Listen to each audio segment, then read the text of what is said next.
Hello. So, cards have been pulled. Let's take a look at the energy. You start out with the Moon, the Hermit, two major arcana, the Two of Wands and the Seven of Wands. And with the archetype deck, you get the Pilgrim, the Patron, and the Sentinel. The Sentinel, actually, look at that. They're really like together. Also the Hermit and the Lantern, the Pilgrim, right here. We've got exact matches going on here, which is always a fantastic thing. It's a great thing to be going into. So here's what the Moon is saying. The Moon is saying there's a reflection, a confusion. I love the Moon. It presents the most beautiful challenge in the world. It explains this world so well, and I was talking about this morning. It explains this world so well. We try to put things in boxes. This is this and this is that. And if they don't fit in those boxes, then we're all confused. We never think that maybe one thing can fit in multiple boxes. Look at the Moon, for instance. One group will say it doesn't shine its own light. The other group will say, yeah, but it does have a light, right? Look up in the sky. It's right there. You see it at night. It's big. It's bright. It like completely, you know, like sometimes it's so bright that my husband's told me he'd be able to drive to it in the morning because he wakes up at an ungodly time to go to work. Look at that, okay? So just look at all these things and you're thinking to yourself, okay, but who's right? They're both right. They're both right. Just because the Moon reflects the sun doesn't mean it doesn't have a light. It's just shining the light off of a reflection. So that's the Hermit coming in, going, get introspective about it. Take some time, figure it out. There's more than what you can see. And don't try to fit everything into a box. Maybe it is a multitude of things. Not everything needs to be A or B. It can be A, B, and possibly C, and maybe all three. You know, it's one of those multiple choices questions where all of the above applies. Is the Moon a reflection of the sun? Yes. Does it not have its own light? Yes. Does it shine a light regardless? Yes. D, all of the above. When you get clear about the confusion, you get insight. And that's what happens with the Hermit right here. The Pilgrim, opportunities for growth, right here. Okay? So you go on a pilgrimage and then you get insight. That insight comes from looking at the different layers, at opening yourself up, at being tolerant of others, and also not going right in, and I'm not saying don't judge. We've all done it. I've done it a million times in my life, I'm sure, where I've gone, no, you're wrong, I'm right.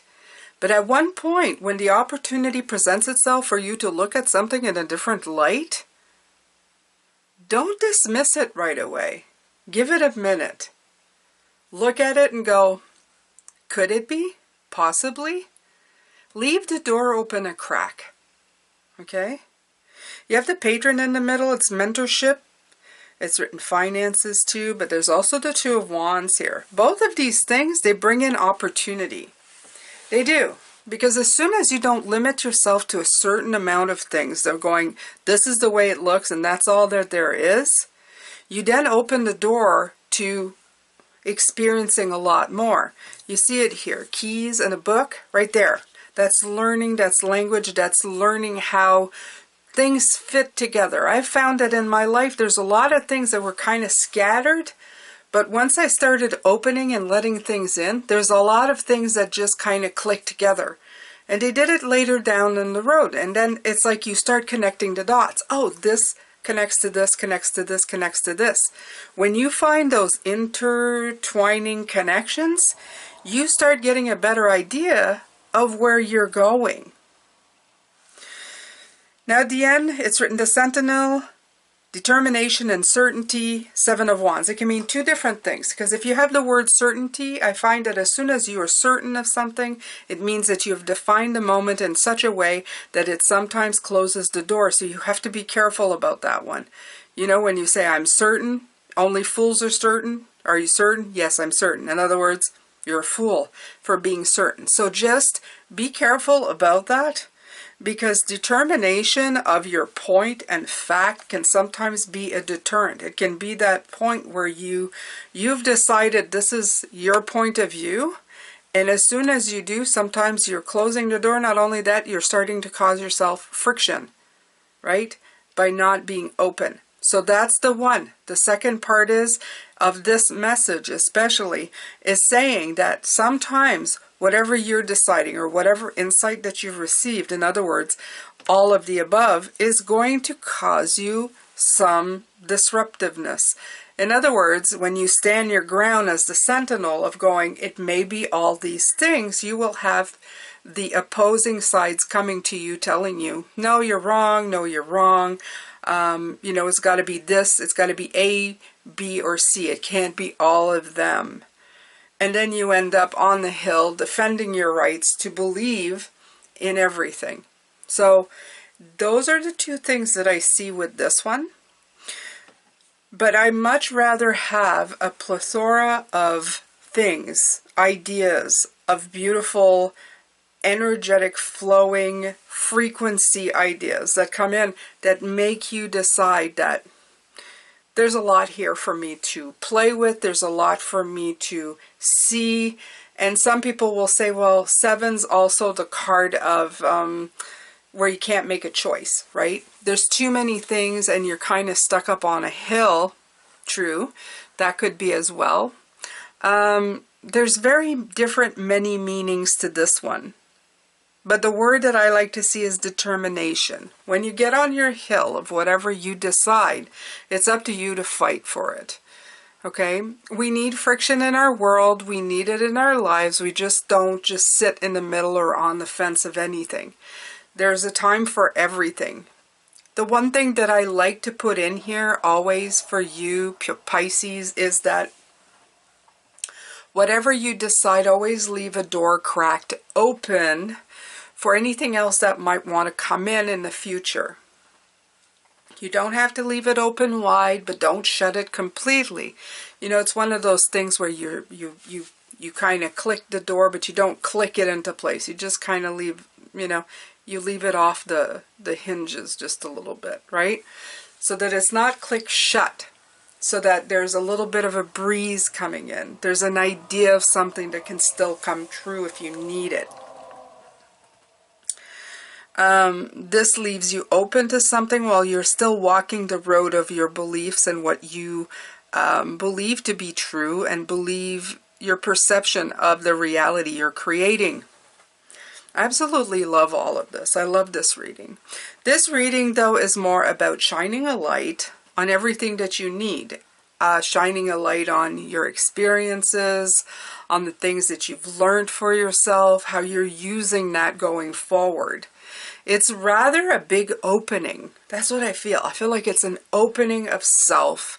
Like you are opening the pages and giving yourself a wide variety of choices that maybe you didn't have last week, last month, last year. It's helping you see something in a very open way. We don't have enough openness. There's too many polar opposites running on the planet right now. It's all or nothing, and it's causing a lot more friction than we need. Like I said, friction is important. It is a very relevant and important part. It's what makes everything feel sweeter. It's what makes winning feel like success, and that's great. But too much of it, it gets to be toxic. It's like anything else. It's like anything else. We need a balance in all things.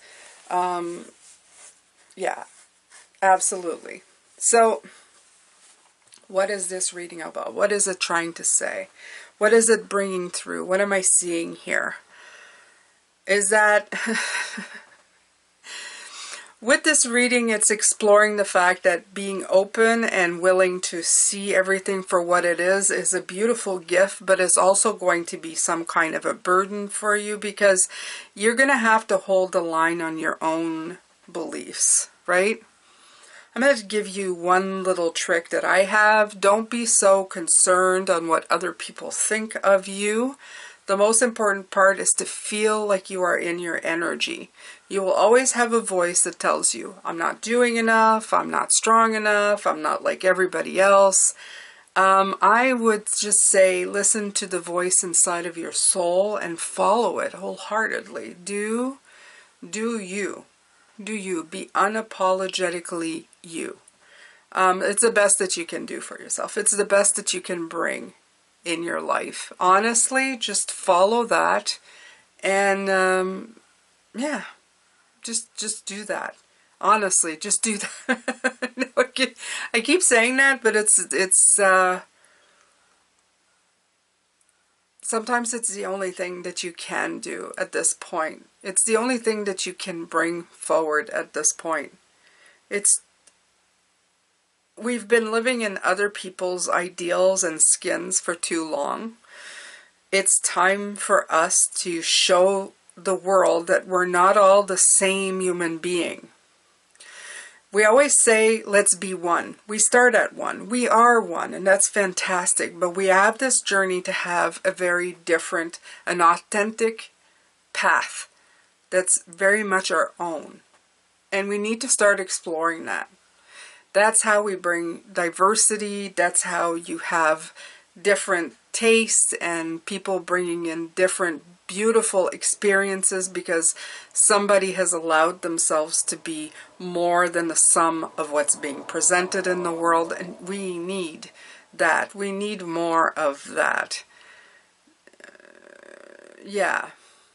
Then it makes this playground, this earth, a much better place to be, a much better place to live in.